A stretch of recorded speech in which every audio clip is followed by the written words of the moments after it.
ಸಿಕ್ಕಿಂನಲ್ಲಿ ಬಹಳ ದೊಡ್ಡ ದುರಂತ ನಡೆದು ಹೋಗಿರೋದ್ರ ಮಾಹಿತಿ ಲಭ್ಯ ಆಗ್ತಾ ಇದೆ. 7 ಜನ ಕಾರ್ಮಿಕರು ಸುರಂಗ ಮಾರ್ಗದ ಕಾರ್ಯಾಚರಣೆಯನ್ನ ಅಂದ್ರೆ ಕಾಮಗಾರಿಯನ್ನ ಮಾಡ್ತಾ ಇದ್ರು. ಸೊ ಈ ಸಂದರ್ಭದಲ್ಲಿ 7 ಜನ ಮೃತಪಟ್ಟಿದ್ದಾರೆ. 20ಕ್ಕೂ ಹೆಚ್ಚು ಜನ ಸಿಲುಕಿರುವಂತಹ ಡೀಟೇಲ್ಸ್ ಲಭ್ಯ ಆಗ್ತಾ ಇದೆ. ಬಹಳ ದೊಡ್ಡ ದುರಂತ ಆದಂಗೆ ಮೇಲ್ನೋಟಕ್ಕೆ ಸಿಗ್ತಾ ಇರೋ ಮಾಹಿತಿ ಪ್ರಕಾರನೇ ನಾವು ಅಂದಾಜಿಸಬಹುದು. ಸುರಂಗ ಮಾರ್ಗ ನಿರ್ಮಾಣದ ವೇಳೆ ಭೂಮಿ ಕುಸಿದು ಹೋಗಿದೆ.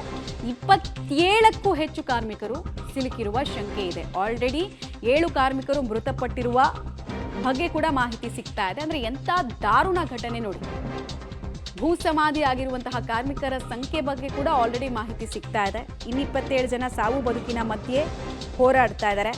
ಈ ಸುರಂಗ ಮಾರ್ಗವನ್ನ ಕಾಮಗಾರಿಗಳು ಮಾಡಬೇಕಾದ್ರೆ ಯಾವಾಗಲೂ ಅಷ್ಟೇ ಎಡವಟ್ಟುಗಳು ಆಗ್ತಾನೇ ಇರುತ್ತೆ. ಉತ್ತರಾಖಂಡಲ್ಲಿ ನಾವು ಒಂದು ಕೆಲ ವರ್ಷಗಳ ಹಿಂದೆ ಅಷ್ಟೇ ನೋಡಿದ್ವಿ ನಾವು. ಆಮೇಲೆ ಕೆಲವರನ್ನ ಬಚಾವ್ ಮಾಡಿದ್ರು.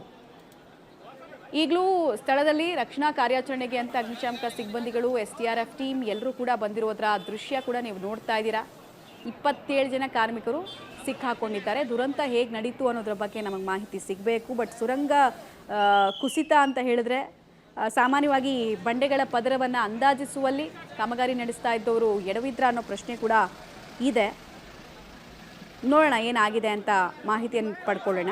ಬಟ್ ಯಾವುದಾದ್ರೂ ಸ್ಫೋಟದಿಂದ ಏನಾದರೂ ಭೂಕುಸಿತ ಉಂಟಾಯ್ತಾ ಅನ್ನೋ ಆ್ಯಂಗಲಲ್ಲೂ ಕೂಡ ಮಾಹಿತಿ ತಿಳ್ಕೊಳ್ಬೇಕಾಗತ್ತೆ. ಹಿಮಾಲಯನ್ ಭೂಪ್ರದೇಶದ ಸೂಕ್ಷ್ಮತೆ ಬಗ್ಗೆ ಪದೇ ಪದೇ ಹೇಳಿದ್ರು ಕೂಡ ಅಭಿವೃದ್ಧಿ ಹೆಸರಲ್ಲಿ ಕಾಮಗಾರಿಯನ್ನು ಮಾಡೋದಕ್ಕೆ ಹೋಗಿ ಸಾವನ್ನ ಓಕೆ ಈಗ ಸಿಗ್ತಾ ಇರುವಂತಹ ಮಾಹಿತಿ ಪ್ರಕಾರ ಮೀಥೇನ್ ಗ್ಯಾಸ್ ಸ್ಫೋಟ ಮತ್ತು ಶೇಖರಣೆಯ ಪರಿಣಾಮವಾಗಿ ಆಗಿರೋದು ಅನ್ನೋದು ಗೊತ್ತಾಗ್ತಾ ಇದೆ.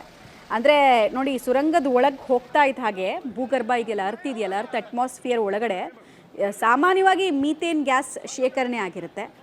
1.5 ಕಿಲೋಮೀಟ್ರ್ 2 ಕಿಲೋಮೀಟ್ರ್ ಅಷ್ಟು ಸುರಂಗದ ಒಳಗಿರುತ್ತೆ. ಅದು ಸ್ಫೋಟ ಆದಾಗ ಹೀಗಾಗುತ್ತೆ.